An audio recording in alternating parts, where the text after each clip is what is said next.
En un mundo lleno de violencia, tristeza y enfermedad, siempre hay una respuesta. Clama a mí y yo te responderé, dice el Creador.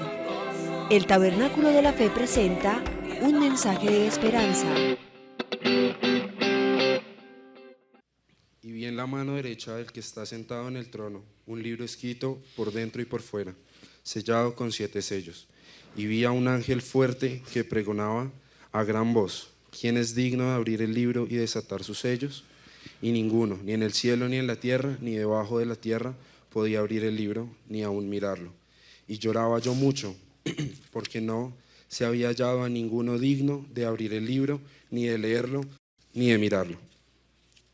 Y uno de los ancianos me dijo: no llores, he aquí el león de la tribu de Judá, la raíz de David, ha vencido para abrir el libro y desatar sus 7 sellos.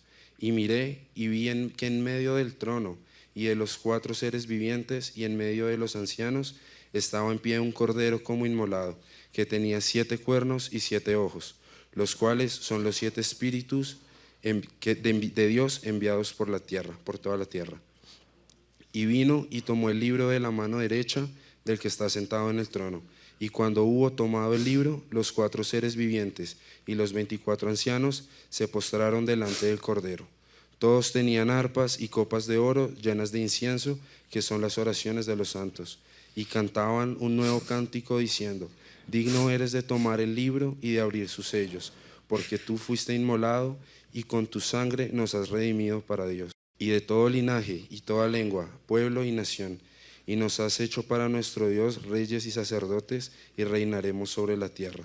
Y miré y oí la voz de muchos ángeles alrededor del trono, y de los seres vivientes, y de los ancianos, y su número era millones de millones, que decían a gran voz: el Cordero que fue inmolado es digno de tomar el poder, la riqueza, la sabiduría y la fortaleza, la honra, la gloria y la alabanza.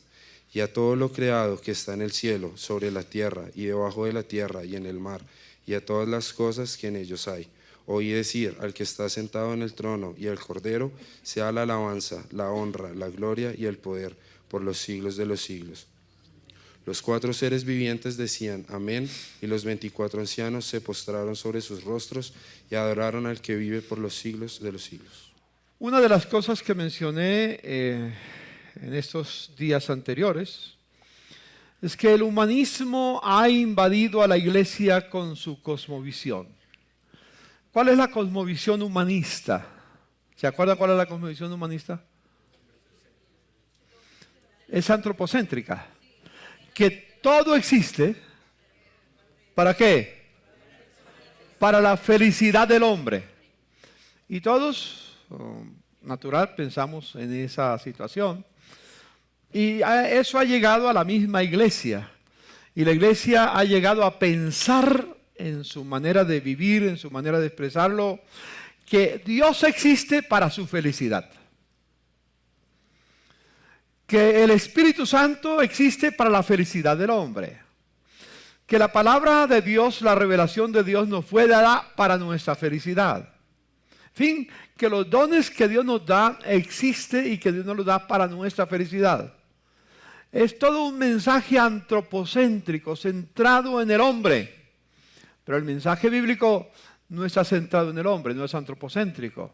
El hombre es importante, pero Dios es el que está en el centro.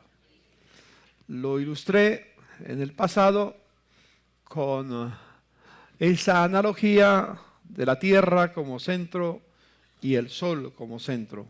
Y ustedes se acordarán. En lo que hemos estado mirando, nos damos cuenta que Dios nos bendijo a nosotros con toda bendición espiritual, como fue leído por mi hermano Jimmy en el libro de Efesios capítulo 1. Él leyó en una versión muy especial, que es la nueva traducción viviente. Es la que leí, fue la que capté. Nueva traducción viviente. Es una versión.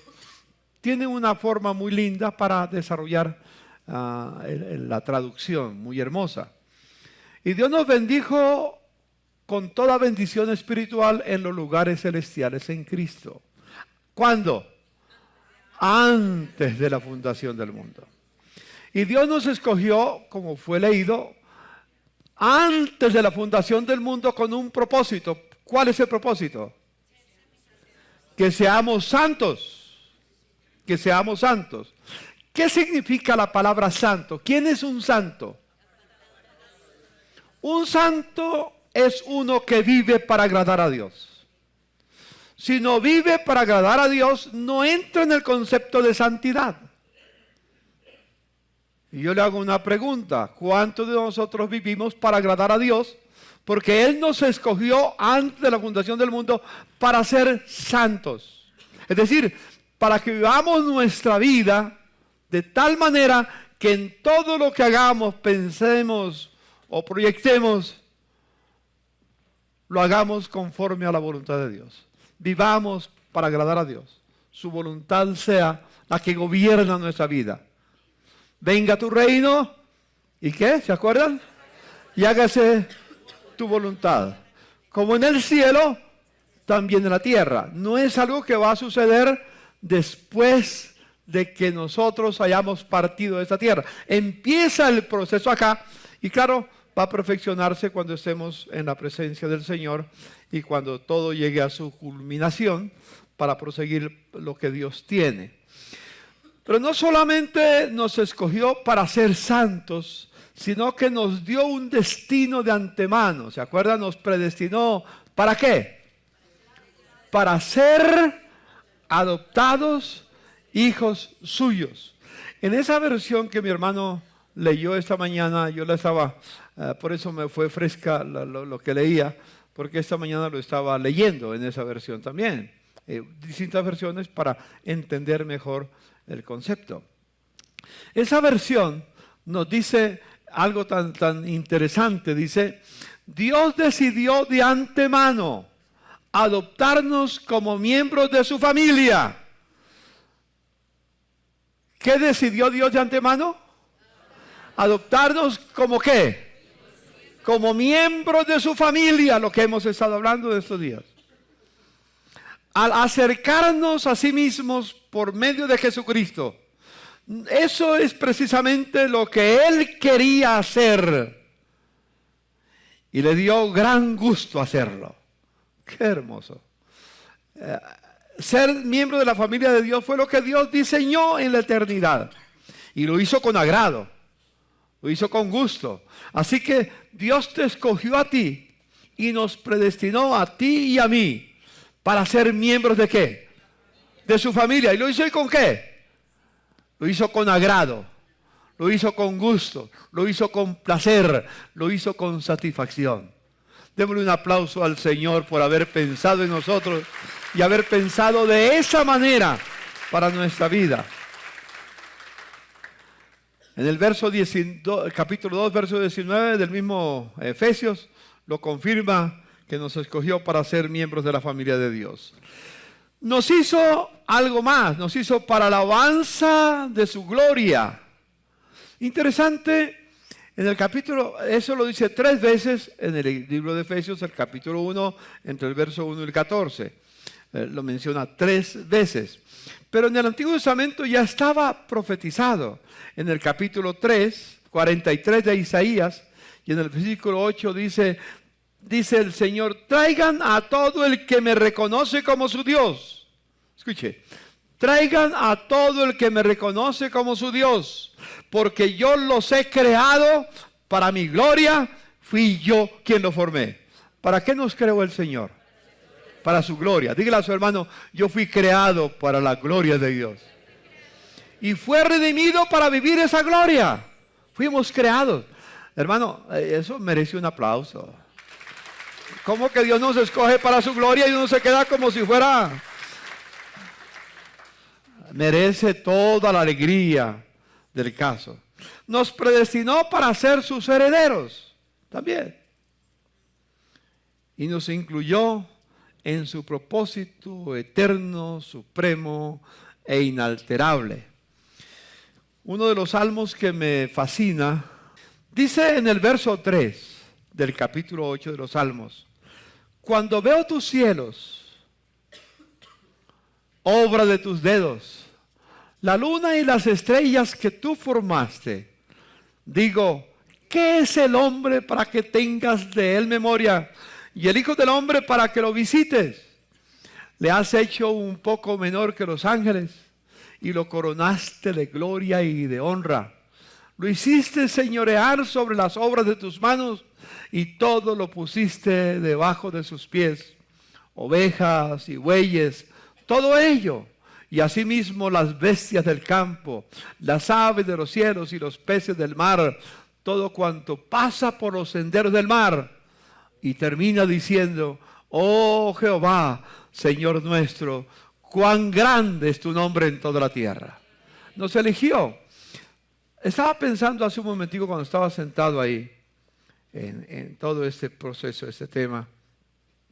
Y pensé por un momento, vino a mi mente el pensamiento mientras adorábamos al Señor. Cuando Dios hizo su plan y nos escogió para ser santos y nos predestinó para ser miembros de su familia y para ser herederos, hay algo maravilloso porque en ese momento existían los ángeles, existían los querubines, existían los serafines y existía toda esa hueste de seres angelicales que han acompañado su trono, su gloria. Pero cuando Dios pensó en tener una familia, no pensó en los ángeles, no pensó en los querubines, no pensó en los serafines, no pensó en esas huestes celestiales que menciona en el libro de Job, cuando todos los hijos de Dios alababan al Señor allá en la eternidad. No pensó en esa multitud de seres que existen, que no vemos y vamos a vivir un día y vamos a verlos un día. Pero no los vemos ahora, pero que la Biblia los menciona, esos seres celestiales que existen. No pensó en ninguno de ellos para ser miembros de su familia, pero pensó en ti. Y pensó en mí. ¿Cómo te hace sentir que Dios no haya pensado en los ángeles? Que Dios no haya pensado en los serafines, ni en los querubines, ni en ninguna de sus huestes celestiales para ser su familia, sino que decidió que tú y yo fuéramos los miembros de su familia. Me gustaría que ustedes hablaran entre ustedes. ¿Qué les parece? Me parece que es como tan increíble, parece una fantasía, parece algo de Disney World, parece algo así de Hollywood, parece algo tan especial, que uno como que lo oye y no lo cree. Eso es lo que me doy cuenta, que lo están oyendo y no lo creen. Por eso están tan pasmados, como tan fríos, como que los cogió de golpe y no lo pueden entender. Yo pido al Señor que se lo revele, que Dios les dé sabiduría y les dé revelación y les dé iluminación para entender lo que eso significa. Que yo, pecador, haya sido elegido por Dios para ser miembro de su familia y no eligió a los ángeles. Que no habían pecado jamás. Que permanecieron sin pecado, obedeciendo a la voluntad de Dios. Y esos que permanecieron haciendo la voluntad de Dios, no los elige para ser sus hijos, para ser su familia, sino que nos elige a nosotros. Pecadores, pecadores. Dale un aplauso al Señor, eso merece que nos regocijemos siempre y vivamos eternamente agradecidos, pero eternamente. Es maravilloso pensar en esto que les he dicho. Vamos un poquitico a hacer un repaso para que no se nos olvide. Hace 8 días mencionamos el tema de eternidad a eternidad. Allá está, de eternidad a eternidad. La eternidad pasada, como la llamamos, y la eternidad futura. Lo que aconteció y el resultado que va a ser en el camino. Y durante todo este aspecto, aquí en la eternidad pasada, lo que llamamos en la eternidad pasada es el propósito eterno, supremo e inalterable de Dios. ¿Se acuerdan la sigla que pusimos? ¿Cuál es la sigla? PESI. Propósito eterno, supremo e inalterable de Dios. En ese propósito eterno e inalterable de Dios, Dios creó, hizo la creación en la tierra, como lo miramos rápidamente, y le dio al hombre los mandamientos y las cosas que debía de hacer para caminar en ese propósito que Él estableció desde eternidad a eternidad. Y al hombre, la creación, especialmente la corona de la creación que es el hombre, debía de caminar en esa dirección. Pero en el camino el hombre decidió ir por su propio lado. Y es lo que llamamos la caída, que es una separación eterna. Que el Señor le había dicho, de todo árbol del huerto podrás comer, menos del árbol de la ciencia del bien y del mal, porque el día que de él comieres, ciertamente morirás. Muerte significa separación, y en ese caso, separación de Dios, que es una separación eterna, completa. Separación de Dios, la caída, y en esa caída Dios envió a su Hijo, que es el tema de hoy y posiblemente gran parte de hoy en 8 días. El tema de la redención que encontramos ahí en Efesios capítulo 1, versículos 6, 7 y en el pasaje que leyó Jonathan en Apocalipsis capítulo 5, entre otros pasajes que menciona de la redención, del rescate, que hablaremos de lo que significó todo ese tema. Dios el Padre en la eternidad se propuso enviar a su Hijo acá. Sigamos ahora regreso a este punto en breve, al punto de la cruz. Voy a regresar en breve. Y luego después el Señor nos rescató, es la redención, nos rescató del lugar en que estábamos y nos colocó en el sitio que habíamos abandonado para que siguiéramos en el camino de ser una familia en ese propósito eterno, supremo, inalterable de Dios. Entonces, una vez que llegamos aquí, nos convertimos ¿en qué? En creyentes. Creemos, damos pasos muy especiales, damos el paso del arrepentimiento, damos el paso de la fe, damos el paso del pacto, etcétera, etcétera, otros, y nos comprometemos con el Señor y empezamos a caminar en el camino de discipulado, que eso es parte de lo que tenemos que realizar, seguir en el estudio. Y el discipulado nos lleva a volvernos a la imagen y semejanza de Jesús. Yo no fui salvo para ir al cielo. Yo fui salvo para ser transformado a la imagen de Jesús con un objetivo. ¿Cuál fue el objetivo? Vivir para la gloria, pero al final ser miembro de la familia de Dios que vivirá con Él para siempre. Fui creado para vivir para siempre, pero no como me da la gana, sino como Dios lo estableció, como hijo suyo. Entonces, ese es un repaso sencillo de lo que hicimos la vez pasada. Muchos, ese es un camino que no podemos saltar.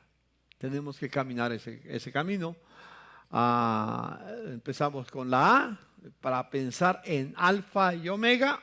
Empezamos con la A y seguimos a la Z. Alfa y omega, la primera y última letra del alfabeto español, pero es la primera y última letra del alfabeto griego, alfa y omega. Y luego, al final, como dijimos, tener una familia de muchos hijos, todos parecidos a la imagen de Jesús. La mayoría de los cristianos omitimos este punto. Nos quedamos aquí como creyentes. Y es mejor ser creyente que no ser nada. Y es cosas lindas que pasan ahí. Y lo vamos a mirar de hoy a 8 días. Había pensado hacerlo hoy, pero tuve que revisar todo mi trabajo, mi agenda y todo, y preguntarle al Señor qué paso debía seguir dando. Y el Señor me guió a lo que voy a mencionar en este día. Entonces, todos tenemos que caminar acá, pero la mayoría hacemos una cosa. ¿Qué hacemos? Lo omitimos. Porque es mejor, es más fácil ser creyente que ser discípulo. Porque una persona que es discípulo tiene que vivir para agradar a Dios. Y vivir para agradar a Dios, les confieso que en la naturaleza humana tiene sus complicaciones. ¿O creen que es muy fácil? No, hay cosas que tenemos que hacer. Tenemos que negarnos a nosotros mismos. Tenemos que tomar la cruz y seguirle. Tenemos que renunciar a todo.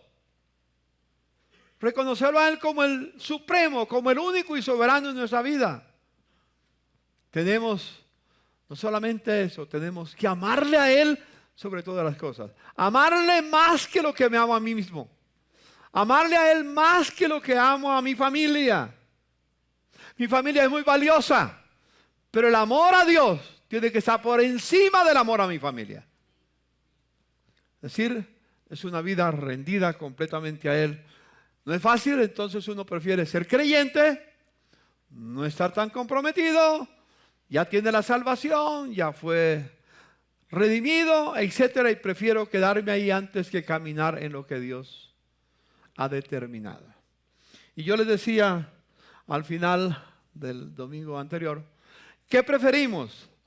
¿Preferimos ser discípulos o preferimos solamente ser creyentes? ¿Qué prefieres tú? Dígaselo a su hermano, ¿qué prefiere? Y dígaselo no solamente qué prefiere, sino por qué lo prefiere. Algunos dicen, no, yo prefiero ser creyente porque es que ser discípulo me exige mucho.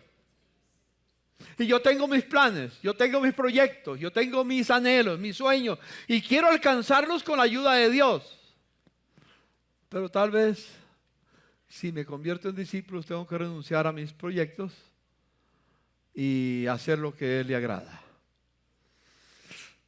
Pero eso lo vamos a seguir viendo en el camino para entenderlo. Entonces, hermanos míos, ahí terminé. Vamos a volver a un punto central. Vamos a volver a este punto que les mencioné. ¿Vamos a volver a dónde? A la redención. Ese es el pasaje que hemos leído en las Sagradas Escrituras. Y vamos a mirar ahora algunos pasajes de la Biblia que espero que tengan sus Biblias listas para trabajar. En el versículo 6 y 7, vayan conmigo a sus Biblias. A ver. Muy bien, en el versículo 6 y 7 dice que el versículo 5 dice, en amor nos predestinó para ser adoptados hijos suyos por medio de Jesucristo, o para ser miembros de su familia, como leímos en la nueva traducción viviente, la cual, según el puro afecto de su voluntad, para alabanza de la gloria de su gracia, con la cual nos hizo aceptos en el amado, en ¿quién es el amado? Jesucristo. Y luego dice, en quien tenemos redención por su sangre y perdón de pecados según las riquezas de su gracia. Redención. Ese tema, ese pasaje, esa palabra lo hemos mencionado, lo hemos leído, pero no lo hemos meditado. No solo Él nos bendijo, nos escogió, nos predestinó para ser miembros de su familia, nos hizo para la alabanza de su gloria, nos predestinó para ser herederos, nos incluyó en su propósito eterno, sino que hizo algo más. ¿Qué hizo?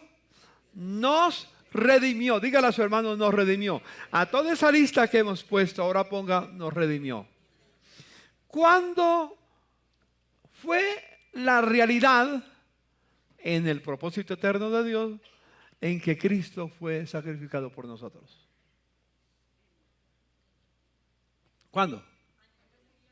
Hace 2000 años, ¿no es cierto? ¿Sí? ¿Sí o no? Pero ahora ya no dicen. ¿Sí o no? Hace cerca de 2000 años que Él nos redimió. Bueno, vamos a mirar en Primera de Pedro. Lean conmigo, vayan conmigo en sus Biblias a Primera de Pedro, capítulo 1. Y en el versículo 18 al 20.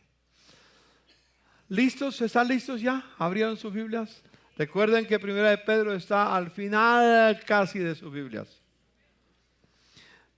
Leamos juntos los que tienen la versión Reina Valera. Lean conmigo.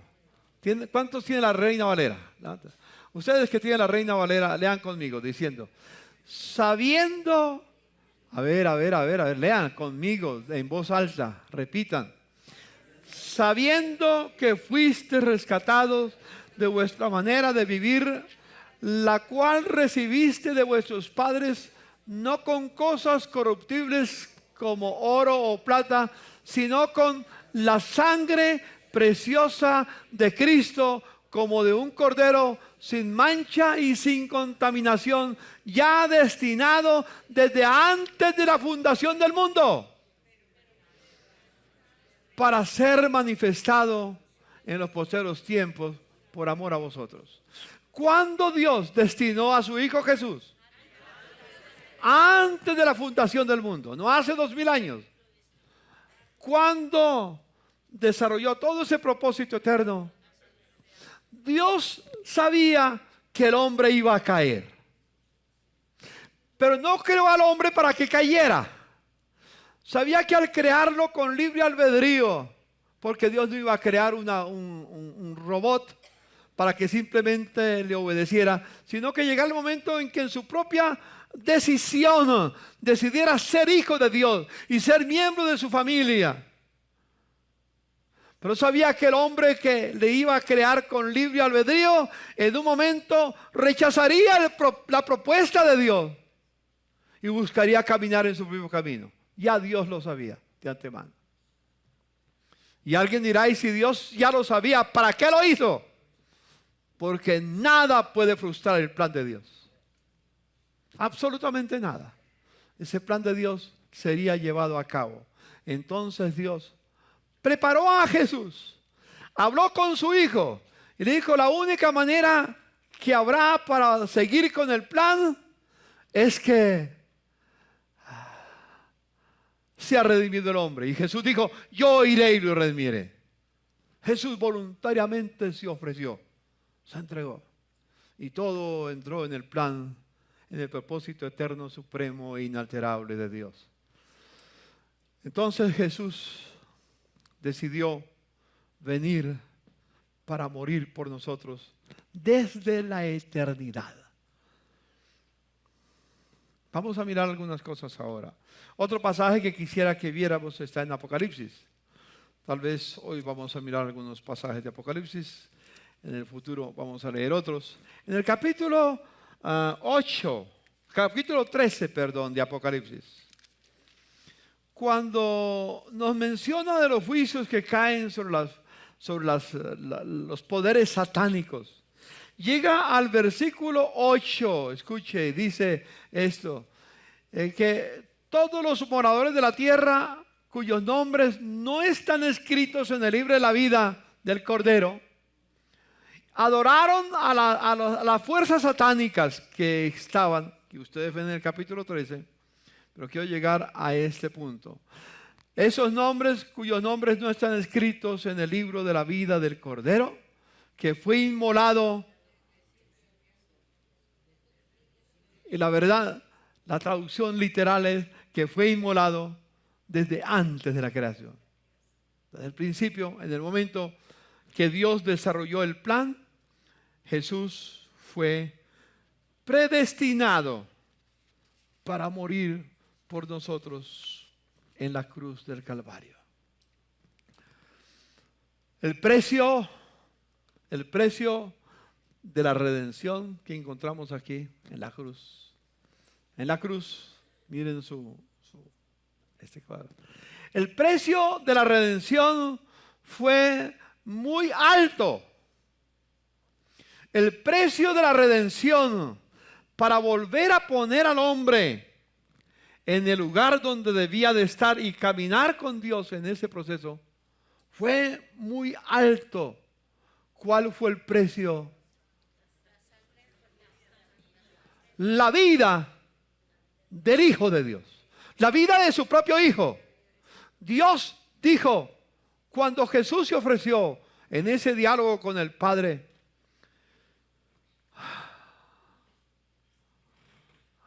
pensemos por un momento, ¿sería fácil para el Padre decir que su Hijo entregara su vida? No debe haber sido fácil. Pero allá Dios aceptó el Padre. Jesús se entregó a sí mismo y entregó su vida para que nosotros pudiéramos ser redimidos. Dios no llamó a un ángel. Dios no llamó a una criatura para que nos redimiera. Porque nadie más podía redimirnos, sino el mismo Dios, eterno, porque su proyecto era eterno. El precio que Dios, el Dios Trino, pagó por nosotros para que seamos miembros de su familia fue un precio muy alto que nadie más podía pagarlo. Y Jesús dijo: yo iré y daré mi vida por ellos, Padre, para que tu propósito se cumpla. Jesús nos dio el modelo, nos dio el ejemplo para vivir, para que el propósito de Dios se cumpla. Tal vez tenemos que pagar un precio también muy alto nosotros. Por lo menos Jesús lo pagó. Quisiera que fueran conmigo para que hablemos un poquitito del precio. A Lucas, al Evangelio según San Lucas. Abran sus Biblias, vayan conmigo y aquí entenderemos algo del precio.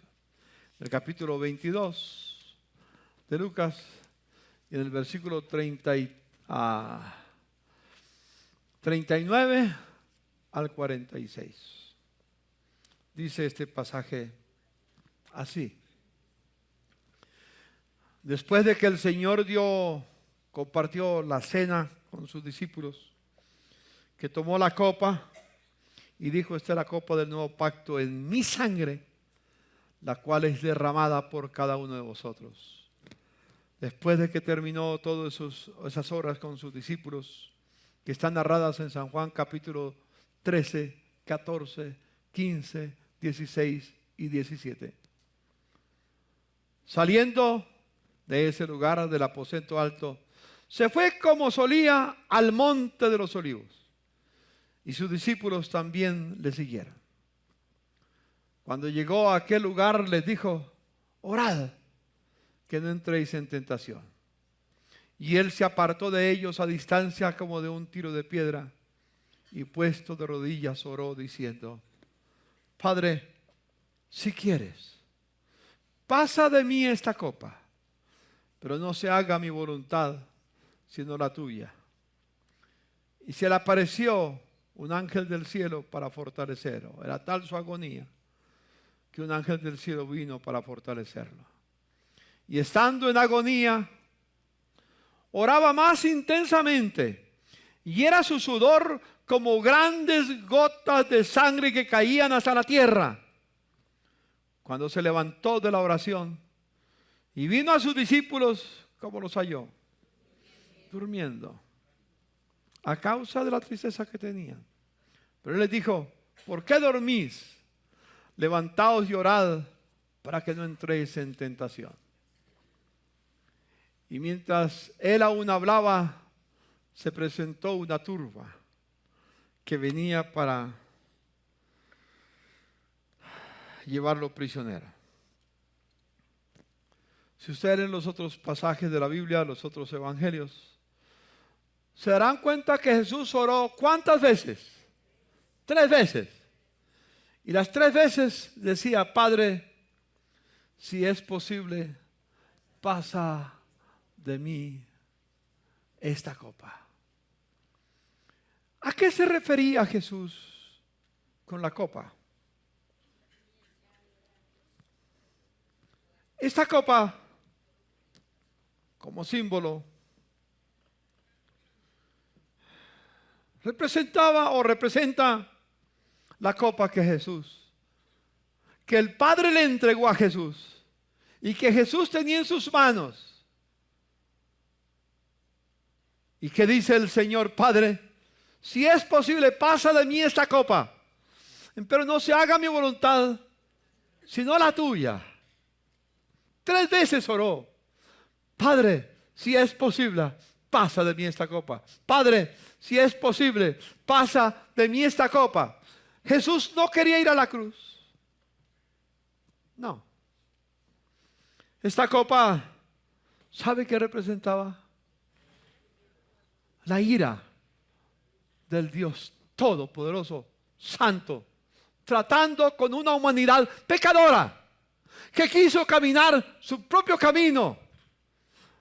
Y Jesús le había dicho el Padre, para que pueda ser el redentor de ellos. Ellos merecen esa copa, la copa de la ira. Y la copa de la ira mía la voy a derramar sobre toda la raza humana. Y la única manera en que algunos sean libres de mi ira, de esta copa, es que tú la bebas por ellos. Escucha, Jesús tenía que tomar la copa de la ira de Dios. De la ira que venía porque al mirar la copa estaba llena de pecado. Del pecado tuyo y del pecado mío. Jesús jamás pecó. No conocía lo que era el pecado. Y por primera vez en su vida, desde la eternidad, iba a beber la copa llena de pecado, la cual merecía la ira de Dios. Piensa por un momento. Tú y yo, toda la raza humana, debemos beber la copa de la ira de Dios porque somos pecadores. Dios no juega con el pecado. Dios no juega con esa actitud del ser humano. Para nosotros el pecado puede ser un juego. Para Dios no. Dios nos eligió ¿para qué? Para ser santos. Pero todos los seres humanos tomamos el ADN de Adán y nacimos con el pecado. Y el Padre le dice a Jesús, bebe la copa de mi ira a causa del pecado. Bébela por ellos. Bébela por aquellos que acepten mi amor, mi oferta de ser llamados hijos de Dios. Bébela por ellos. No podemos entender, es tierra santa, el tal la agonía del Señor Jesús que un ángel del cielo tuvo que venir a fortalecerlo. Era tal la angustia, la agonía, era tal ese momento tan difícil para Jesucristo que Él sudó gotas de sangre. No podemos nosotros entenderlo. Pasa más allá de nuestro límite humano para entenderlo. Pero era horrible, era tremendo. Iba a llegar un momento, como dice la Escritura, en que el Señor tendría que decir, lama, lama, sabactani, Padre, ¿por qué me has abandonado? Toda la eternidad Jesús disfrutó de la presencia de su Padre. En el tiempo que vivió en la tierra, vivió cerca de su Padre, lo contemplaba todos los días. Y en algún momento en la cruz, su Padre iba a voltear el rostro para no ver a su Hijo. Y Jesús tiene que decir, Padre, ¿por qué me has abandonado? No entendemos eso. No lo entendemos porque nosotros por mucho tiempo vivimos a espaldas de Dios. No le dimos el rostro a Dios. Cada cual se apartó por su camino. Pero el Señor cargó en Él el pecado de todos nosotros. Y cuando Jesús entendió eso. Con gusto le dijo a su padre: Padre, si no hay otro camino, yo iré a la cruz. Y fue a la cruz. Sufrió el juicio injusto, porque él era inocente. Mel Gibson, en su película La Pasión, narra el juicio tan terrible por el cual pasó Jesús. Muchos de los hermanos, muchas de las personas que conozco no se atreven a ver la película porque les parece sangrienta. Sí, contemplar cómo Jesús fue azotado con los látigos del soldado que tiraba la cuerda. Y al final había garfios que agarraban en la piel y la destrozaban. 40 latigazos. Sangre fluyó por todo su cuerpo. Esa sangre que Jesús derramó por ti y por mí. Luego, herido y azotado, le pusieron una corona de espinas y por sus sienes corría la sangre. Y después lo llevaron a la cruz, pusieron los clavos en sus manos y en sus pies y fluyó más sangre. Y después el soldado, para asegurarse de que estaba muerto, enterró la lanza en su costado y fluyó más sangre. Hermanos, Jesús tomó la copa del Padre y la bebió toda y derramó hasta la última gota de su sangre. Y ya tú y yo no tenemos que beber la ira de Dios, porque Jesús ya la bebió. Jesús la bebió ya. Bendito el Señor. Que Él bebió, la copa está vacía. La copa de la ira de Dios que yo tenía que beber está vacía. La copa de la ira de Dios que tú tenías que beber está vacía. Porque Jesús bebió hasta la última gota de la ira de Dios, derramando hasta la última gota de su sangre. Y sabes, hermano mío, ¿por qué lo hizo? Lo hizo porque, permítame orientar, no es un mensaje antropocéntrico. ¿Sabe por qué bebió hasta la última gota de la ira de Dios? ¿Y sabes por qué derramó la última gota de su sangre? En primer lugar, no por amor a ti, no por amor a mí, sino por amor a su Padre. Eso no lo podemos entender. Fue el amor a su Padre, porque el Padre era el que había determinado ese propósito eterno, supremo e inalterable.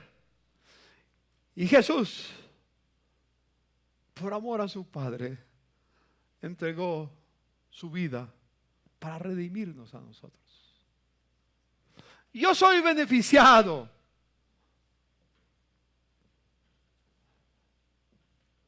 Y esto es lo que tenemos que poner en mente.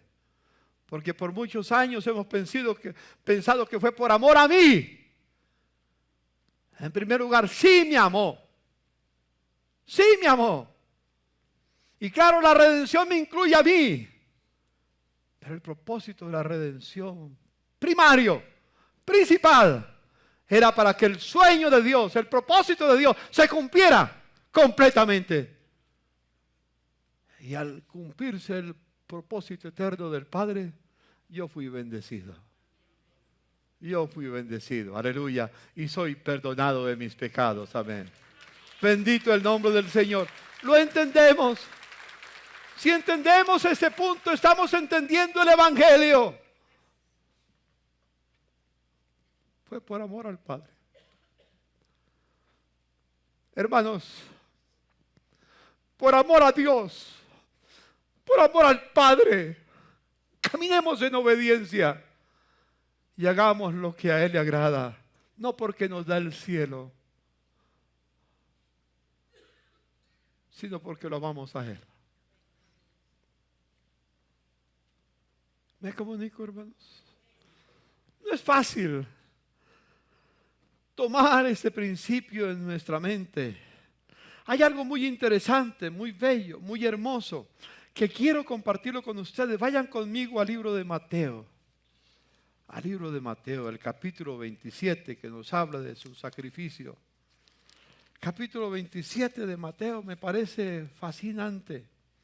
En el versículo 33 dice la palabra así: cuando llegaron a un lugar llamado Gólgata, que significa lugar de la calavera, le dieron a beber vinagre mezclado con hiel, pero después de haberlo probado no quiso beberlo. Y cuando le hubieron crucificado, repartieron entre sí sus vestidos, echando suertes para que se cumpliera lo dicho por el profeta: partieron entre sí mis vestidos y sobre mí echaron suertes. Y sentados le guardaban allí y pusieron sobre su cabeza su causa escrita: este es Jesús, el Rey de los judíos. En latín, en griego y en hebreo le pusieron ese título. Entonces crucificaron con él a dos ladrones, uno a la derecha y otro a la izquierda.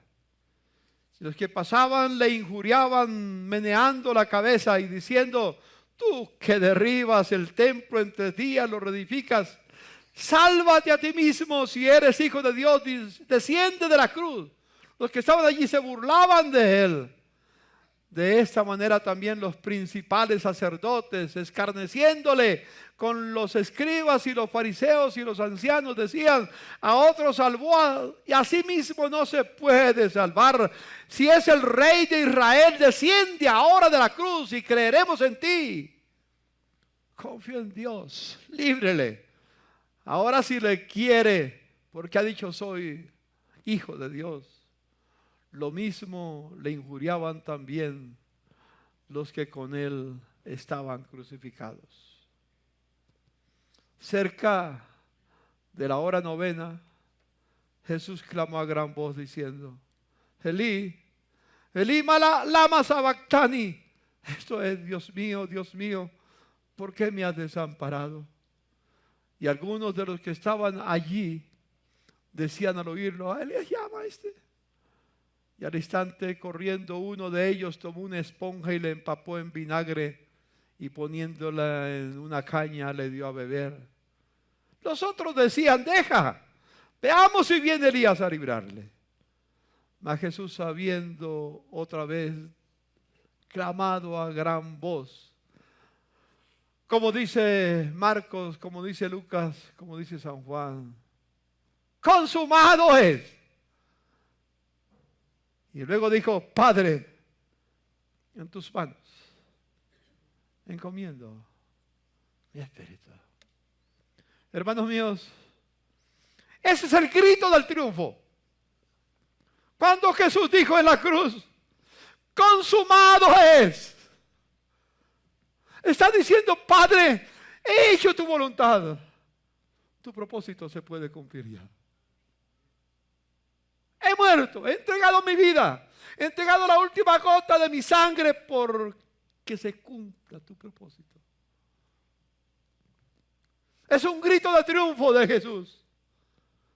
Y después de que grita triunfante: consumado es, hecho está, tu voluntad ha sido cumplida, Padre, tu voluntad se va a realizar, Padre. Inclinó su rostro y dio su espíritu. El grito de Jesús era porque había triunfado.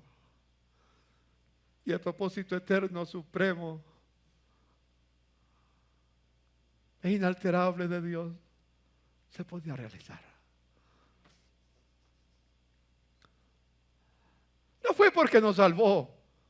Claro que somos beneficiados por su muerte. Pero el propósito de Cristo al morir en la cruz del Calvario es que la voluntad de su Padre se realizara y que tuviera una familia de muchos hijos semejantes a Jesús, entre los cuales Él te vio a ti y te vio a ti.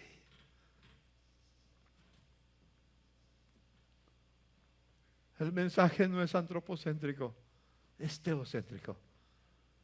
Y Dios el Padre, de eso hablaremos después, colocó a Cristo como el centro de todo. Es Dios. ¿Qué sigue diciendo la Escritura? Me parece hermoso. Mire lo que acontece. La misma naturaleza se horroriza, pero a la vez da un mensaje. En el versículo anterior, en el verso 45, dice: desde la hora sexta hubo tinieblas sobre la tierra hasta la hora novena. Por 3 horas el sol se oscureció. La tierra se oscureció. El sol dejó de brillar.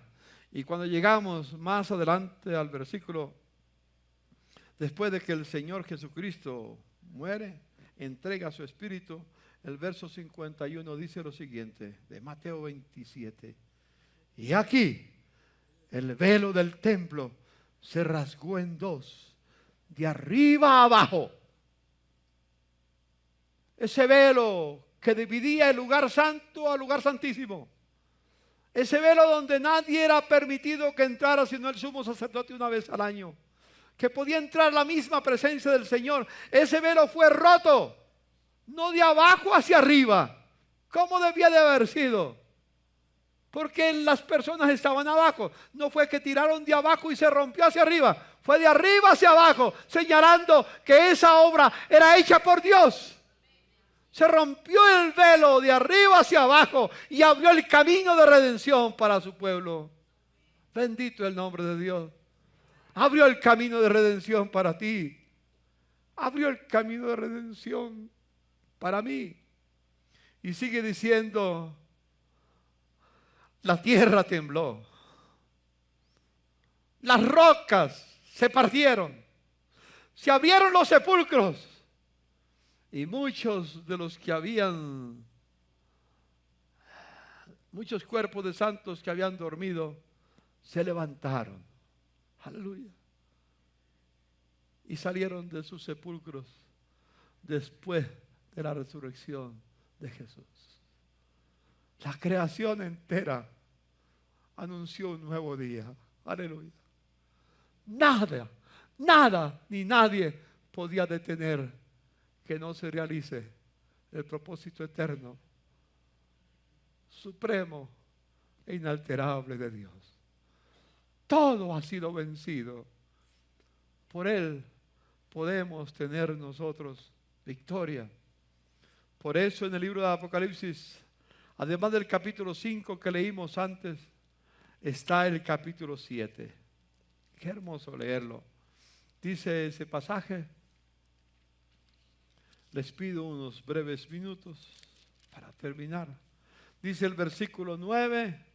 Después de esto, miré y he aquí una gran multitud de la cual nadie podía contar, de todas las naciones, tribus y pueblos y lenguas, que formaban las familias de Dios, que estaban delante del trono de la presencia y del Cordero, vestidos de ropas blancas con palmas en las manos, y clamaban a gran voz diciendo: la salvación pertenece a nuestro Dios, que está sentado en el trono, y al Cordero. Y todos los ángeles estaban en pie alrededor del trono, y de los ancianos y de los seres vivientes, y se postraron sobre sus rostros delante del trono y adoraron a Dios y decían: amén. La bendición, la gloria, la sabiduría, la acción de gracias, la honra, el poder, la fortaleza sean a nuestro Dios por los siglos de los siglos. Entonces uno de los ancianos habló diciéndome: y estos que están vestidos de ropas blancas, ¿quiénes son y de dónde han venido? Y yo le dije, Señor, tú lo sabes. Y Él me dijo, estos son los que han salido de la gran tribulación. Pero hay algo en especial en ellos. Han lavado sus ropas y las han emblanquecido en la sangre del Cordero. Por eso pueden estar delante del trono de Dios y le sirven día y noche en su templo. Y el que está sentado sobre el trono extenderá su tabernáculo sobre ellos. Y ya no tendrán hambre ni sed, y el sol no caerá más sobre ellos, ni calor alguno, porque el Cordero que está en medio del trono los pastoreará y los guiará a fuente de agua de vida. Y luego dice, y Dios enjugará toda lágrima de los ojos de ellos. Dios enjugará toda lágrima de los ojos de ellos. Hace mucho tiempo cantábamos una canción en el Tabernáculo de la Fe. ¿Qué dice esa canción? Mi vida di por ti. ¿Qué has hecho tú por mí? Espero que la aprendamos nuevamente en el Tabernáculo de la Fe. Y vamos a la última, al último, después de que terminamos acá, vamos a la última frase. Por ti, mi vida di.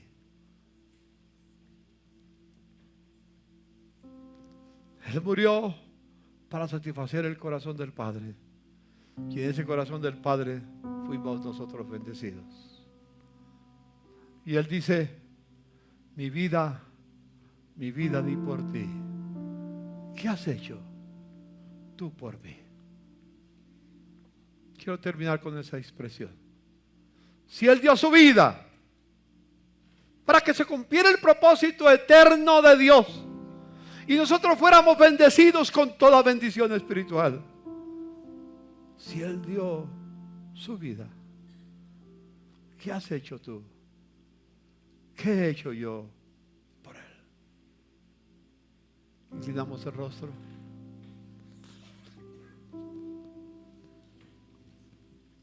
Dígale al Señor, Señor, tú diste tu vida. Y tú me preguntas, ¿qué has hecho tú por mí? ¿Has hecho algo? Renunciando a todo, has decidido hacer la voluntad de Dios, aunque te cueste la vida, como le costó a Jesús. Permítenos, Señor, vivir para tu gloria, para adorarte por siempre. Digno es el Cordero que murió,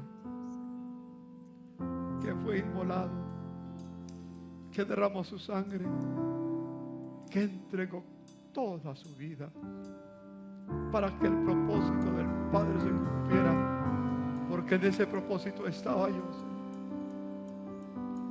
E hiciste posible que el propósito del Padre se realizara y que yo fuera bendecido con esa bendición espiritual de mi Padre. Se lo debemos a ti, Jesús. Jesús, moriste por mí. Moriste para que el Padre cumpliera su sueño, Señor.